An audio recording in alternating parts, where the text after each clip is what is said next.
Hello everyone, welcome back to another video here. So, do keep in mind that I am posting this, I'm recording this way ahead of time, so do keep that in mind. And when I'm meaning way ahead of time, I'm meaning like like a couple weeks ahead of time.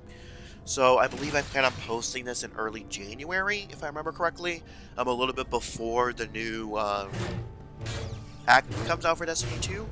As far as Destiny 2 goes, the only pieces of content for the entirety of Act 3, especially if nothing really changes, the things that will be happening there are, I will be posting my run of the exotic mission, and, well, at least how to do the exotic mission, new exotic mission, but also I will be posting a build for the Void Exotic Shotgun when we can get destabilizing rounds, which will be, like, come out 3 or 4 weeks after the mission drops, most likely. Now, I am slightly under the weather, so you're going to make this sound a little bit congested. Alright, but I'm going to try to keep my voice nice and clear for y'all as much as possible. So, I played Lies of P for the first time. Yes, I know, I did not post it on the channel. Also, let me clarify a couple of things in the background gameplay. Yes, you are seeing a lightsaber mod. It only replaces Proof of Humanity, which you only get from, like, two of the particular endings, I believe. Now, also, I am using a mod that makes it to where whenever I guard, it is always a perfect parry. And that is a mod that I did not use for the entirety of my first playthrough, but I started using it. I want to say Chapter 5. I want to say Chapter 5 is when I started using it. Because the enemies started to get obscenely... No, I think it was Chapter 4. It was shortly after the first telephone with the Riddler. Shortly after that. Because I just hated the parry timing. So I'll get into gameplay stuff a little bit later. But I did use that mod for an extended period of time. Now, a few things here is... I'm going to be discussing the negatives first. I'm going to be discussing my negatives of the game first, and then positives a little bit later. I will not be talking about story in any real aspect until towards the very end of the video. I'll be sprinkling some thoughts throughout, but I'm going to keep the bulk of the story-related stuff to the very end. Now, as far as what categories we're going to be talking about, I'm going to be talking about music. Music, I don't necessarily have anything necessarily negative to say. Besides, some of the music was alright. Music was alright. I mean, there wasn't any pieces that I was like, oh, I gotta look this up after. To be fair, Elden Ring did not have that either. Except for the song that plays before Radahn's boss fight in the base game. The song that plays right before Radahn's boss fight, that was one that I did actively try to look up specifically. But that's the only song that I've actively tried to look up. Now, that isn't to say that Elden Ring or Lies of P has bad music, but it's just like, music is either, some pieces are pretty good, but are they good enough for me to look up on my own? No. But are they that bad? No. For example, some of the tracks in Elden Ring, like Radahn's boss fight music, Milena's music is okay, but like Bale of the Dread, Placiduceus's music, Horulu's music, I actually did try to look up on the side, like, not necessarily Horulu, but Godfrey, the Pharaoh Southern Lord, the gold version, that music or whatever. So some music is pretty solid, but other music is kind of just mid, and that's how I felt about Lies of P. I probably would not be able to pick out a lot of the tracks, especially after hearing them once. I would probably not be able to pick them out individually, but I think that's perfectly fine. Music was all across the board, neither a negative nor a massive positive, besides not having super abysmal music. Some games can suffer from having abysmal music. Atomic Heart's first DLC had abysmal music, and it made the game a lot worse. And it was kind of a negative on Demon's Souls a little bit too. I know some of the music was changed for the remaster. I mean, not remaster, but for the remake, but some of the music was just uninteresting and made levels that were already kind of tedious to go through even more. Speaking of levels, we're going to actually first go into gameplay next. I'll talk about the negatives. Then later on, we will talk about the positives. So we're going to go through gameplay, level design, and we're going to save negatives and positives for story till the end of the video. Whoa, goddamn. So, gameplay-wise, we need to kind of be a little bit stricter on what is a Souls-like. Lies of P is not a true Souls-like.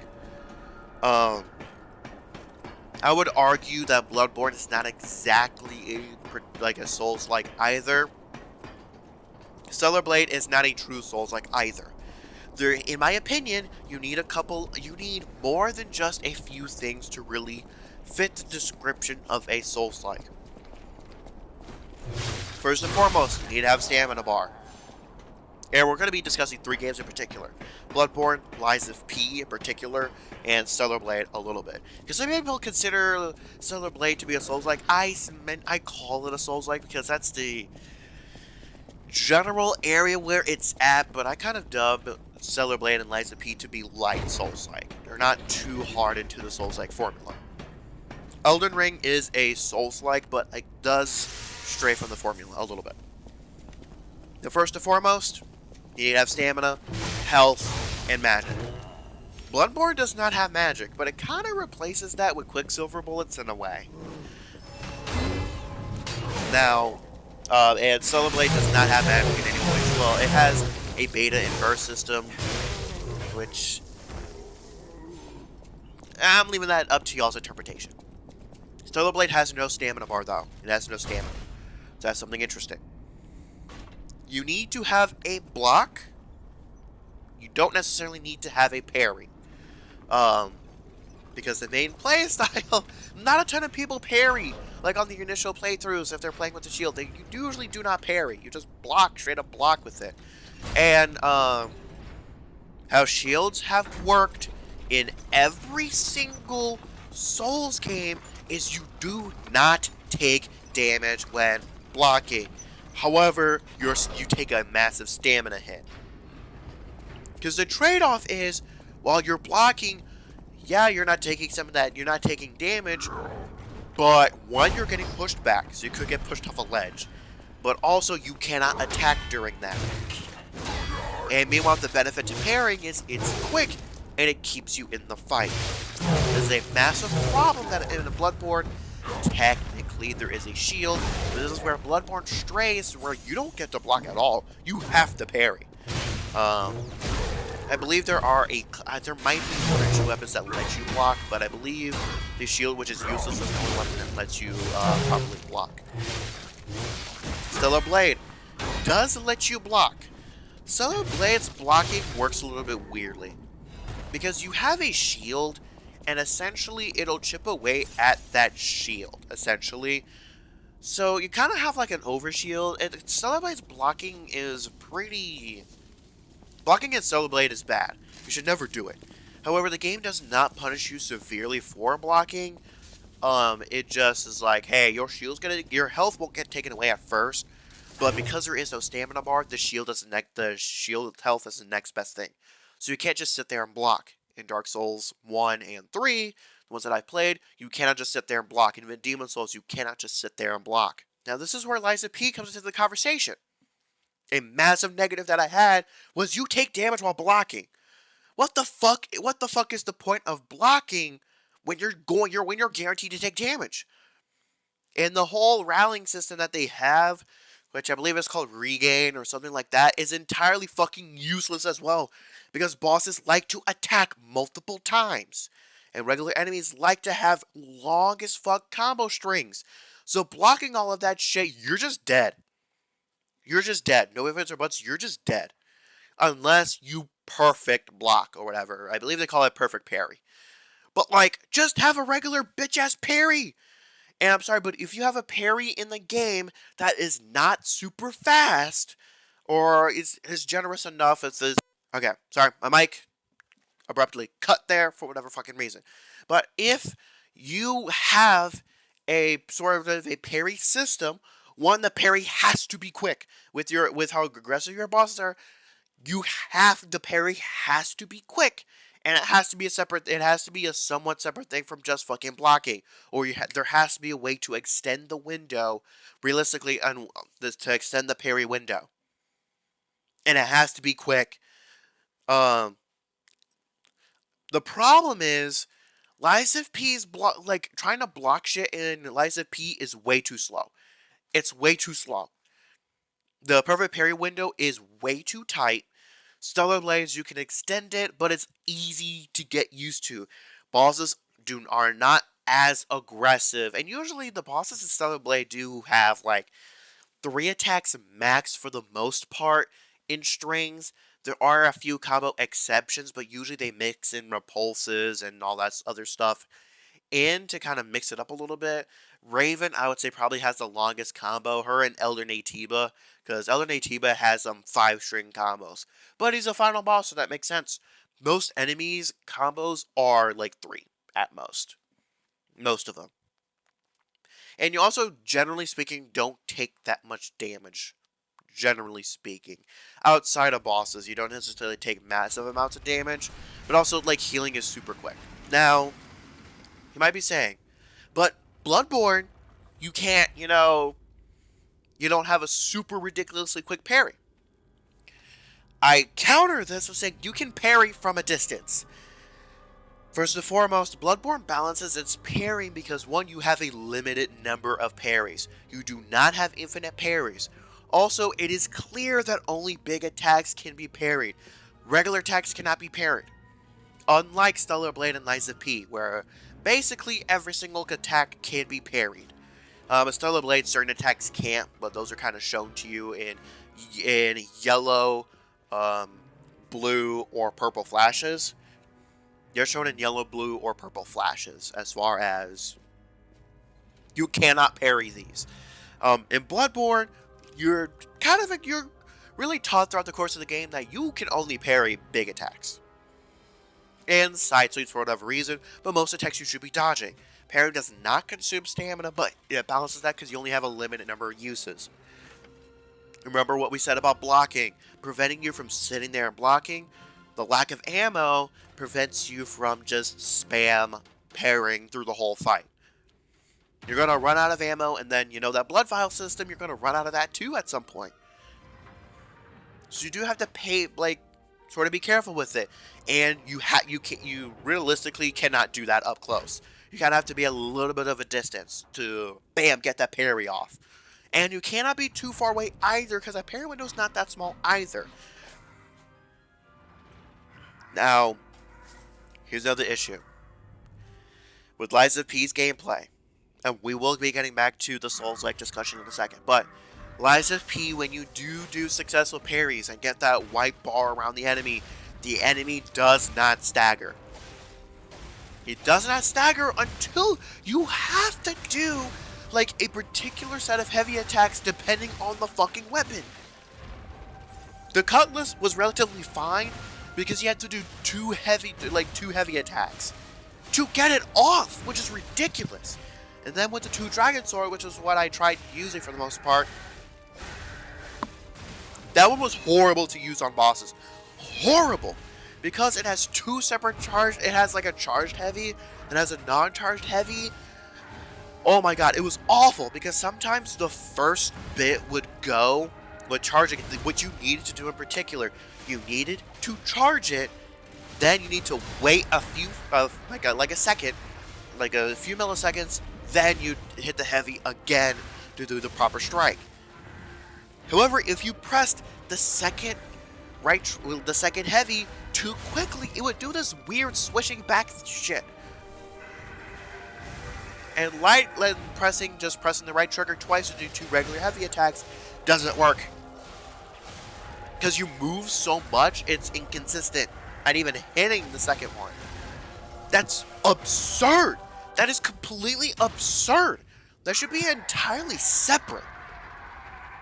And that is not like that in any Souls-like that I've played. It was not like that in Nier Automata. It was not like that in Stellar Blade. It was not like that in Dark Souls 1, 3, Demon Souls, or Elden Ring. It was not a thing in Bloodborne either. That is a ridiculous change.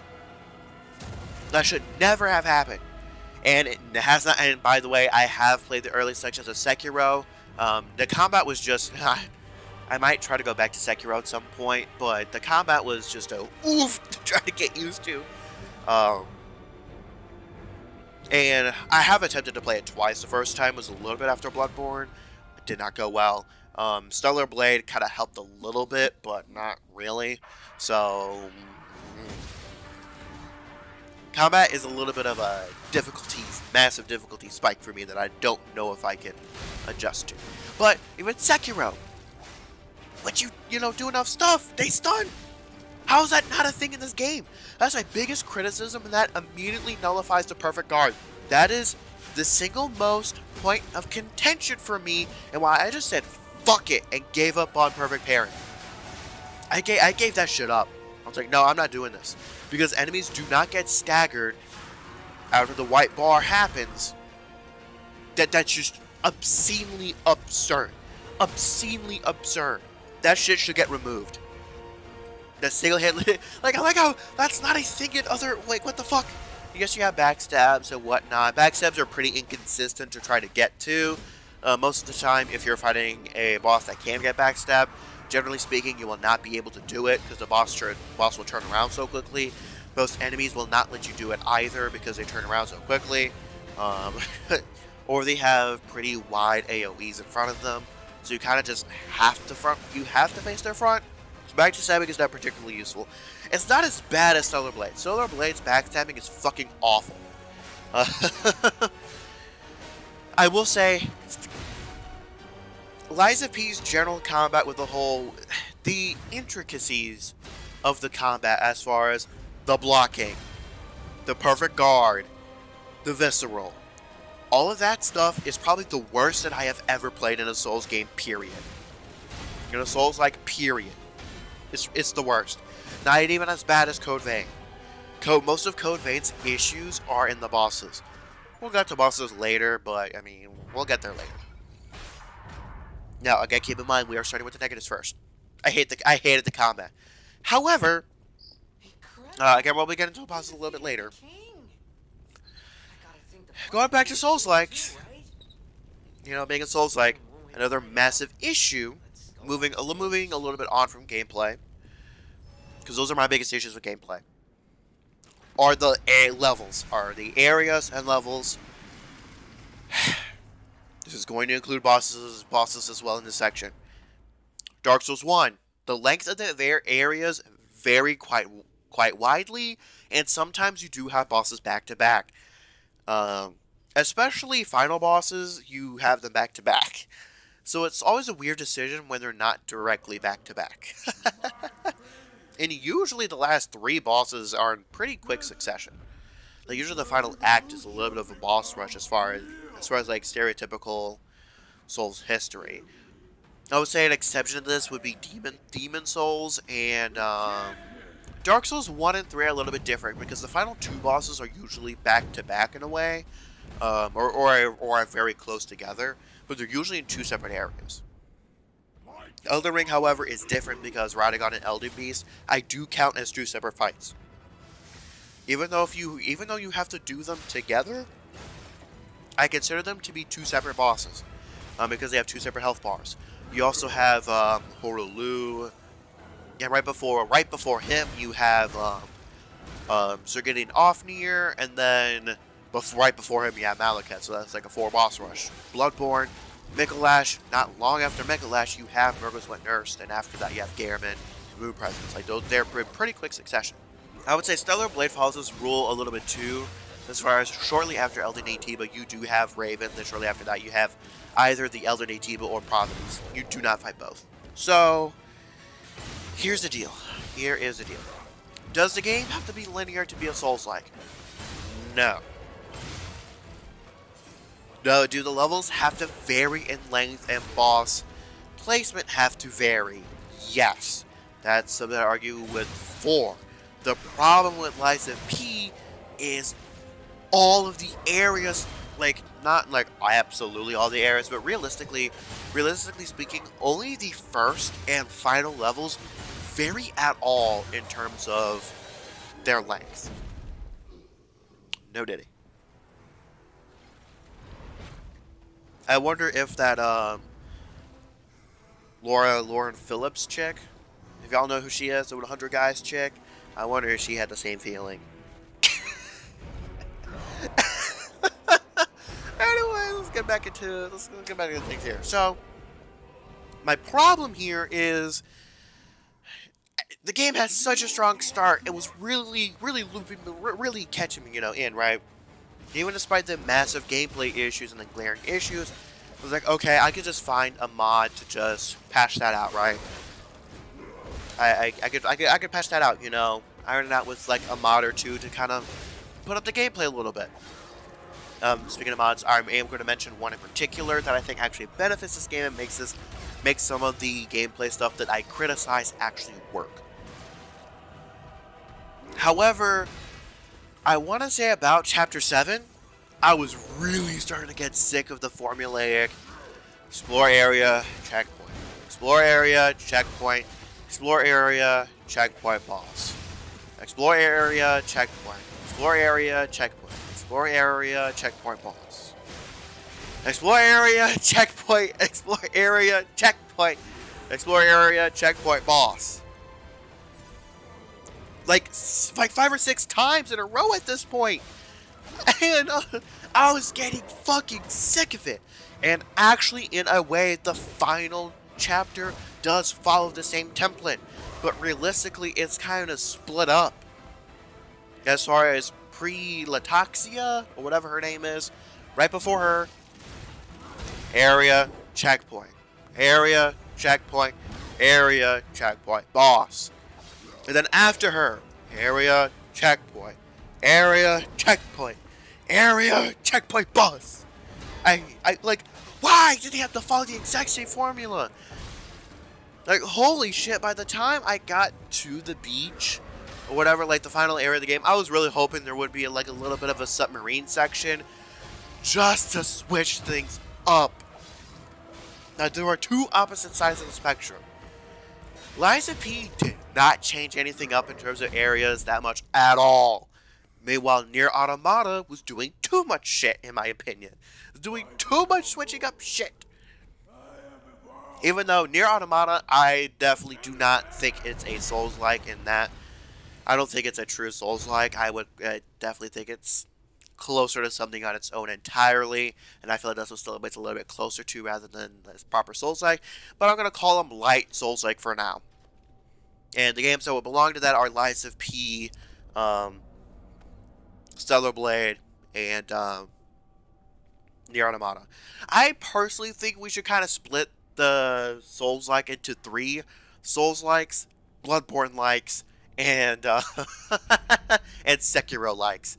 Stellar Blade would be a Sekiro-like, Code Vein, and Lies of P will be Bloodborne-likes. I think that's a little bit more true here. Also, generally speaking, in Code Vein, usually there's only like, if it's a huge area, there will be like 2 or 3 resting spots. And that's usually included in the final boss. But usually, Code Vein, the areas are fucking massive. Cough, cough, fucking cathedral. Now, another issue with these areas is, oh my god, enemy placement. You can tell a severe lack of experience when looking at enemy placements. Because some of them were complete bullshit. Some of them were complete bullshit, and some were just flat out fucking aggravating. Insanely aggravating. Especially in that final level, where it's just big, beefy enemy combined with a fuck ton of ranged things. A fuck ton of ranged shit, or combined with a fuck ton of beefy targets, does not look like a good time. I just started running through everything. I said, fuck it, I don't need anything at this point in the game. I'll just keep fucking running until I get to the end of this bullshit. Because there was enough room to do so. Now, another thing I will mention here is the lack of materials is astounding. realistically, from playing from start to finish without doing too much side stuff, in my opinion, you should realistically be able to reach the final tier of the quartz. My personal opinion, in the P organ or whatever, the active organ or whatever. And honestly, the materials for boss weapons should be bumped up a little bit. In my personal opinion, I personally feel like there's a little bit of a lack of those materials, and I don't understand why the Crot supply box doesn't just give you infinite of the items, because it's after you need it.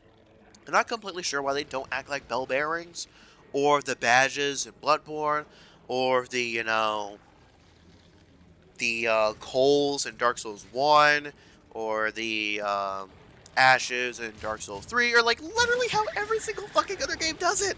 Why are they not infinite? I don't understand. I'm assuming it's for duping reasons, probably, because that has been a little bit of a problem, especially in Bloodborne. There's a massive duping glitch, but all right. But it's not an online game. There's no online aspects in Lies of P, so I just don't understand.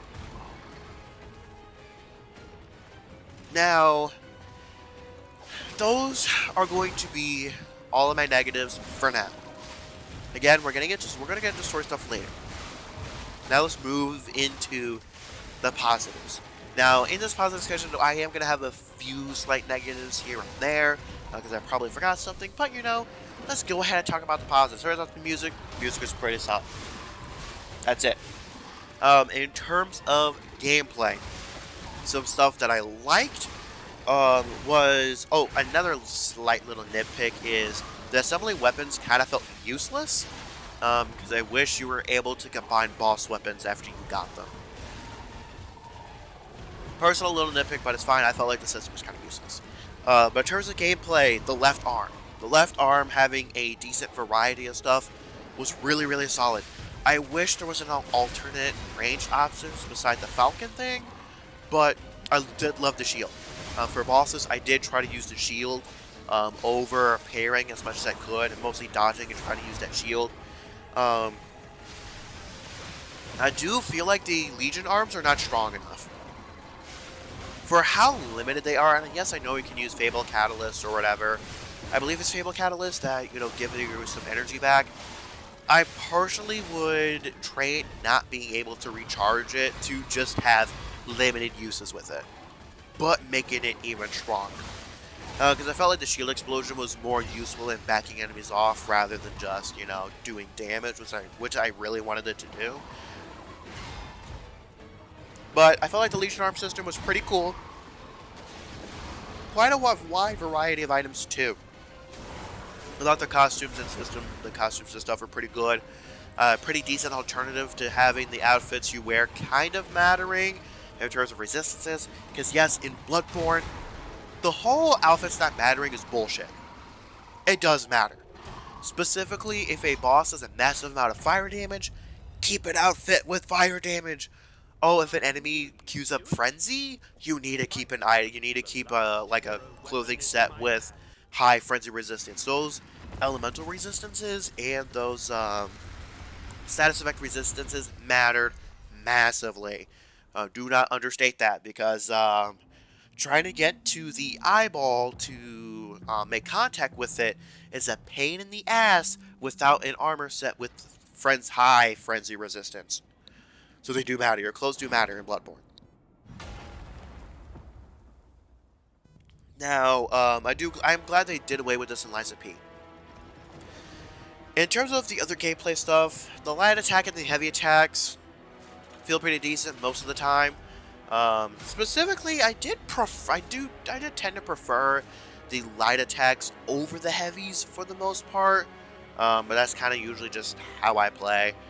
I will say something that I really did enjoy is the fact that I'm not a huge fan of how wide the variety of throwable items there were, but I did appreciate that the throwing items were actually useful, especially, you know, if a longer distance enemy was away and not like if a beefier enemy was not aggroed on you yet, you could throw a couple things at it to weaken it before it got to you, which I did like. You were put in a lot of positions to be like, oh hey, use a throwable here. I do wish we had some like an infinite rock or something like that. I felt like the game did not throw enough throwables at you often enough for how often I found myself using them. So I really did like the throwables. I did like the shock one. I feel like there should have been a larger difference between the attribute types as far as fire, electric, and acid. I wish like when you fought a puppet with an electric something, like you really could tell the damage.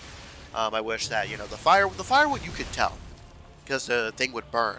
Acid kind of, I wasn't so sure about using acid because acid didn't feel like it was that different from either electric or fire that much. I wish there would have been something a little bit unique to go with that. It's just, it's similar to the whole poison and Scarlet Rot situation. Like, why use Scarlet Rot? Why we use poison when we could just use Scarlet Rot? However, if Scarlet Rot is super rare, why go out of your way to get Scarlet Rot when you have easy access to poison? That sort of deal, you know? Why use the other when you have so much of the other sort of situation, right? So, not the exact same situation, but kind of similar in that way. Like, you have to go out of your way for Scarlet Rot, but it is stronger, so you're rewarded for going out of your way. While with acid, you don't get it until much later on, and at that point, you're already so reliant on the fire and electric. You already have so much that there really is no point in using acid as far as my knowledge goes. If it's useful, let me know in the comments. I've never used it. Now, another positive here is, ironically, with Perfect Guard itself, blocking being permanent Perfect Guard, it did not necessarily act like a Perfect Guard per se. It more so acted like a classic block, because your stamina regens much slower when blocking. So, especially in the final fight, I had to do a decent amount of stamina management, which was kind of rare for me personally. Usually you don't have to manage stamina. There's only a few times when that's become an issue. One was with Slave Knight Gale. Every time I try him, I tend to burn through my stamina quite a bit.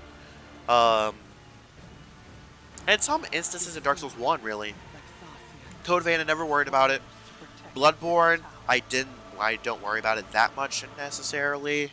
That being said, if you run out of stamina in Bloodborne, you're kind of fucked. Unless you can parry. Especially if you're too close. Now, here's another thing.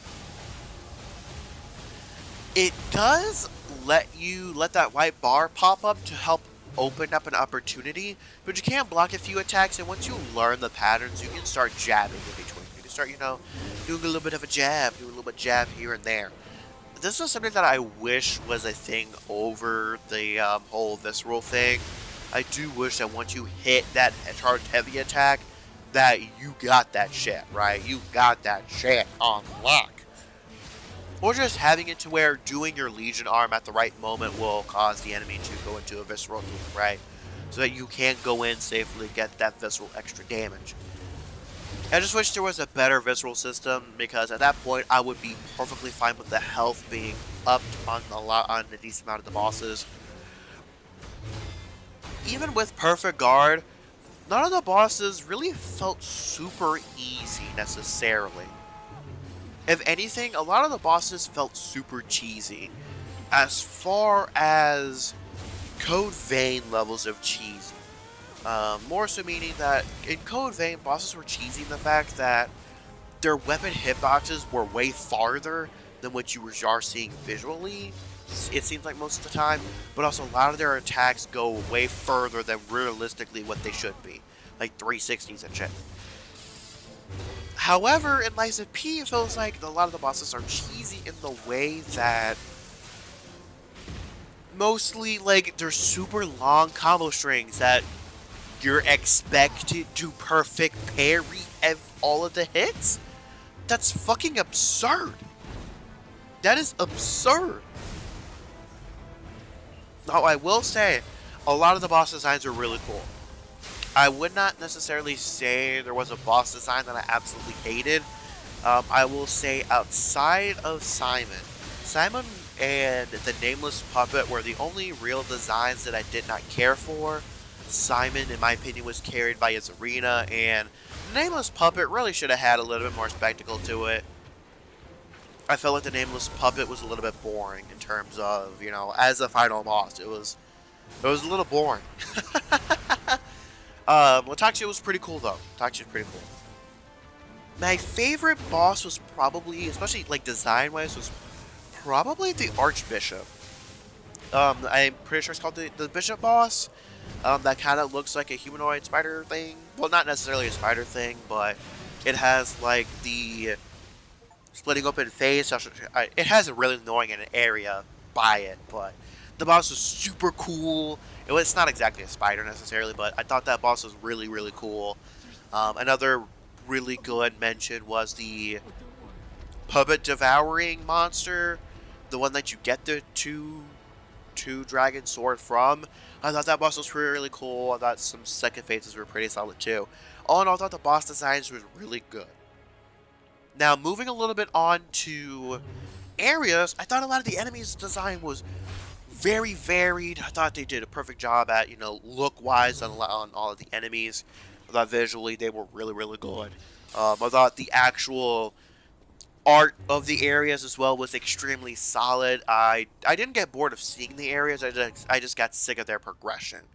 I will say some games do struggle with this. Stellar Blade, for one, does struggle with this. I did not like Great Desert and Wasteland both being fucking essentially deserts. I was not a huge fan of that. Also, Abyss and El Teslavar having the exact same boss, I was not a huge fan of either. However, the actual areas themselves were dissimilar enough for me to be fine with both of them. And also, Bloodborne's not necessarily immune to similar areas either, but usually when it's a similar area, it's for a reason. Because they're attached. So I didn't get bored of seeing areas in Lies of P, so I will say the art, the visuals was extremely good. And the enemies' design was extremely unique. I was a little bit worried that the puppets themselves would have way too awkward of movements, but I thought it was pretty smooth for being puppets. I will say, fuck the thick spider puppet that's in the White Mansion or whatever, right before the King of Puppets boss. Fuck those enemies. Fuck those enemies. Also, fuck the Code Vein level. If you know what I'm talking about, it's when the black and blue rocks sprout out from the ground, Code Vein style. Fuck that area too. There's no reason for those disruption rocks to be there. No reason for them to be there. Also, why the fuck did they have to have basilisk-like enemies? If you know what I'm talking about, you know what I'm talking about. You've played an actual Souls game before. And actually, yes, those enemies are actually in Bloodborne. Basilisks are in Bloodborne. So they have actually, I believe they have made their way through every single Souls game as well, because they are in Elden Ring, but they are also in Bloodborne. They're actually in the Old Hunters DLC. Shortly after you fight Ludwig, you can go up a platform to go to the laboratory, well, the research hall. The research hall is what it's called. So when you come up the stairs to a giant cathedral hospital area where the 200s are at, if you turn around, there's actually basilisks in that dark area. So yeah, they are actually in Bloodborne. That's the only spot that they're at, though. Outside of, I don't know if they are in Chalice Dungeons, but they may be in there too. Probably somewhere, but those are the only areas in the actual game. Outside of Chalice Dungeons where you can find them. So yeah, Basilisks were relatively fine. Like this version of Basilisks in this game are fine. So there's that. But those are the positives for, you know, generally speaking of that. Now we need to get into the story. We need to get into the story here. Now this game has been out for a while. I'm not going to go into spoiler territory at first, but I'm going to warn you this section will be riddled with story spoilers. You will probably have a drastically different experience when you play the game, though. So, I thought the story's start and middle were great. The start and middle were great. Although the plot got way too out of bounds by the end. I thought it just spiraled out too much. Similar to Code Vein, I was very disappointed with Code Vein's true ending. I found it almost entirely unsatisfying, and I found Lies of P's ending to be unsatisfying as well. We should have gotten more development for Sophia much earlier on. Much earlier on. I felt like at the time where she actually started getting development, it was too late. Also, another note is Geppetto's motivations still confuse me a little bit. The whole Geppetto's role in the story seems to be like a MacGuffin in a way. Not necessarily, MacGuffin's the wrong word. I feel like Geppetto is a transportation device to have a reason for P to go from this point to this point, from this point to this point. That's what I kind of felt. Also, in my opinion, Sophia is the worst Firekeeper ever. We're outside of the Demon Souls, Maiden in Black. Maiden in Black is actually the worst Firekeeper character. They're not Firekeepers, but I'm gonna call them Firekeeper like characters. But Dark Souls 1, you don't exactly have a Firekeeper. You can choose a Firekeeper, but you don't exactly have one. Dark Souls 3 is the best in my opinion. She has a personality, you know, she has two big personalities. But, you know, if you give her the Firekeeper soul, she says some stuff there. She has some ending related stuff as well. She has some, you know, little dialogue here and there. She's my favorite. I don't necessarily consider you having a Firekeeper in Elden Ring, but the closest character to that is Melina, so she would technically be the Firekeeper version. But she's alright. She's alright. I don't feel any, you know, the doll's probably number one. From the Doll in Bloodborne's number one because she does have special dialogue. If you give her the comb, she has special dialogue. If you beat Lady Maria before Murgo's Wet Nurse, she has different dialogues depending on where you're at in the story. She will even switch to different locations when you are getting ready to start the DLC. She will actually be at that stove where the DLC is at. And you do need one insight in order to be able to talk to her. And also, you can use the doll any way you would like, should it please you. There's some interesting stuff with the doll too. The doll's my favorite. The doll is my favorite Firekeeper character.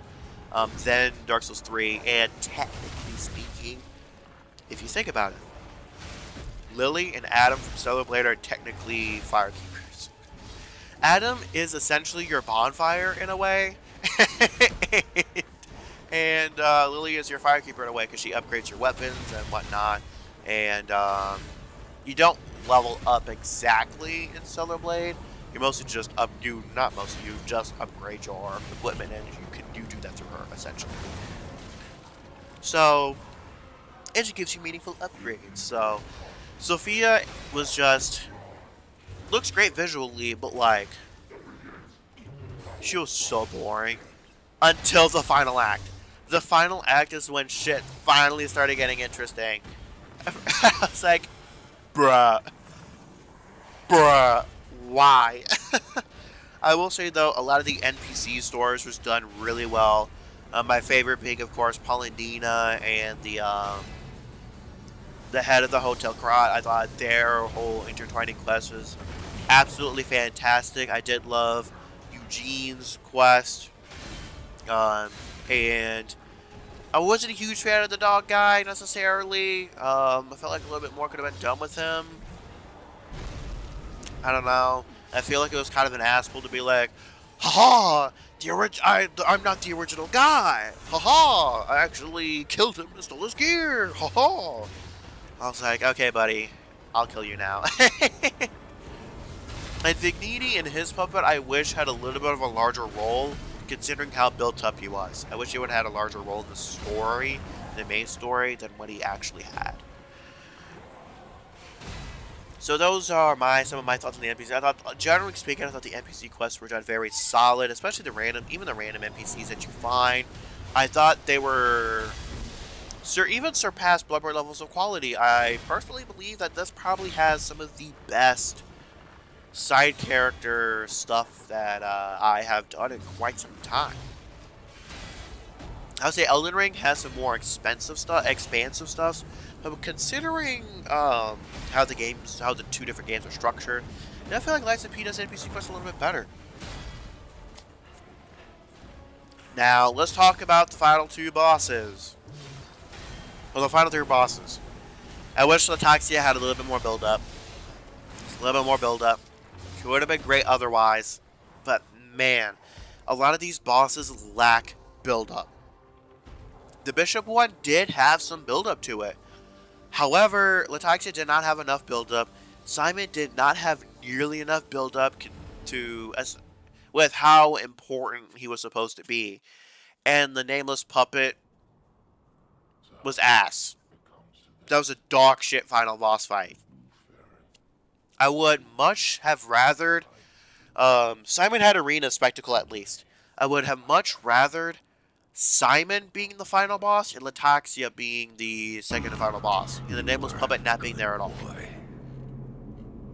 I get it from a story perspective, but like, if you refuse, the Nameless Puppet fight was ass. Then That's I'll have not to how you do a 1v1 like fight type deal. Like, I don't know.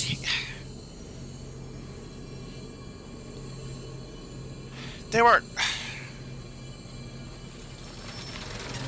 were definitely trying to pull a Bloodborne. But you know why Bloodborne works? With Gehrman being the final boss? He's there with you from the start of the game. Geppetto's not the boss. Geppetto's not the boss. You can become And his puppet is. If Geppetto would have been the boss, then I would have been like, oh, okay. Like the actual boss. Would have been like, oh, okay, we cook it here. Also, you want to know something Gehrman has? Arena. It is one of the most beautiful arenas that I have seen in quite some time. like the other puppets because of Carlos. Still is. Within you.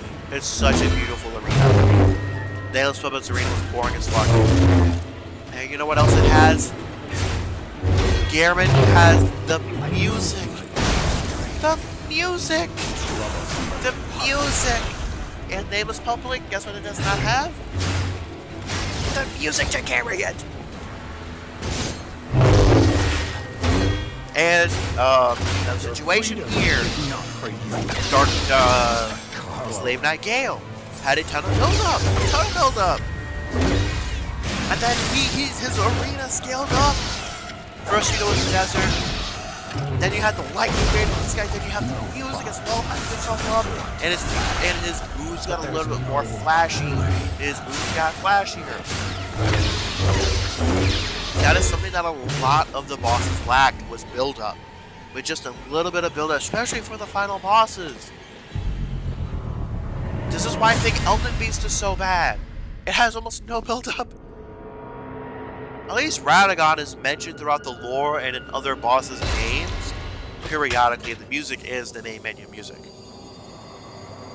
So I thought that was fine. Horlu had a little bit of build-up. As far as you fight his golden shade, or like, in my personal opinion, about 2/3 of the way to the game. Actually, I would define it as halfway. I think Lindell's the capital city of Ash is like half. I mean, Lindell, the capital city. I believe that's just a puppet. halfway through the game. But you still have Crumbling Farm Missoula, Mount of the Giants, and you have the capital city of Ash. But you have a lot of required bosses. Keep in mind, the first required boss in Elden Ring is the Draconic Tree Sentinel. He is in any normal play, in any playthrough, he is the first required boss. Which is right before Capital City Ash. I mean, Capital City. Now, I will say the ending to Lies of P was pretty solid. Pretty solid, Sophia being a puppet. Very solid. My general criticism of the story is it kind of felt like, by the end, it kind of felt like I was playing a sequel. That I was playing a sequel. That I was missing details from an earlier game. And I know this feeling because I had the same feeling in Dark Souls 3. Because I actually did play Dark Souls 3 before Dark Souls 4. And that's how I felt playing Dark Souls 3, was that I felt like I was missing something. So I went back and played Dark Souls 1, and then went back and played Dark Souls 3. Spirits was a lot better going from 1 to 3 than it started with 3. Because I got a lot more of the references. But like, that's how I felt playing Lies of P. It felt like I was missing some of the story setups, like the hook being there. Sorry, Thunderheart. So, it felt like Lies of P felt like I was playing a sequel, and also the lying part doesn't really matter. The lying bit isn't exactly. It's more so. I would be arguing to call it compassion symptom, because you're supposed to express compassion towards the characters to get the and there is a secret weapon, but you cannot get it unless you're going to get it from the start of the game, basically. Which is a little fucked. But the ending's not super hard to get unless you tell like harsh truths. That's a problem. But all in all,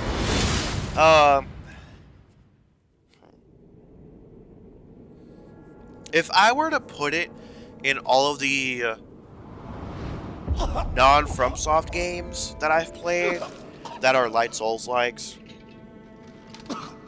which is 4, by the way, because that would be Code Vein, Stellar Blade, Nier Automata, and now Lies of P. If I were to... Oh, I forgot Lords of the Fallen. I forgot Lords of the Fallen. I did beat it, but I got a little over halfway. I just can't. Out of all the ones that I've played, Lords of the Fallen is by far the worst. Like, none of the other games can come anywhere close. But still probably goes Stellar Blade number 1, Lies of P being number 2, then Code Vein, because Code Vein does have really good music, and you can skip a lot of the worst story parts. And, then after that, probably Nier Automata. But all in all, I probably would give Lies of P probably a 7 out of 10. 7 out of 10. I know despite how much I ripped the game to shreds, again, a lot of the gameplay stuff is immediately fixed by just having guard being perfect parried. Perfect parry. I would personally rather not being a perfect parry necessarily, but just being able to block all damage. But taking the stamina hit, I would agree with a little bit more. But, or just have the rallying system being when you are being hit rather than taking damage for blocking. Because most of the time, you're not giving an ample opportunity after an enemy attacks you to regain that health. Which is why Bloodborne it makes sense, because once you get hit a few times, the boss kind of backs off a little bit, so he lets you, get some of his, get your licks in. No did it. But I'd probably give it about a 7 out of 10. I do recommend playing it if you're on PC. I would heavily suggest getting the guarding mod specifically. The perfect parry mod to make your time a little bit easier. Is it going to make it drastically easier? No. I would not personally, if you're going to play it normally without the perfect guard, I believe there is a mod for an actual easy mode, so you can do that instead, but I would personally, if I were y'all, I would do the perfect guard, in my opinion. But on that note, I believe I think I give this game 7 out of 10. It's pretty solid. As far as where I would put this, as far as the rest of the Souls games, and actual Souls games, I cannot say yet. Because coming soon to your local phone or to your local YouTubes, I will be ranking all of the From Software games that I have played. AKA Demon Souls, Dark Souls 1, 3, Bloodborne, and Elden Ring. So that will be interesting. That will be 5 games that I will be ranking. So yeah, on that note, thanks for tuning in, and I will catch y'all on the flip side.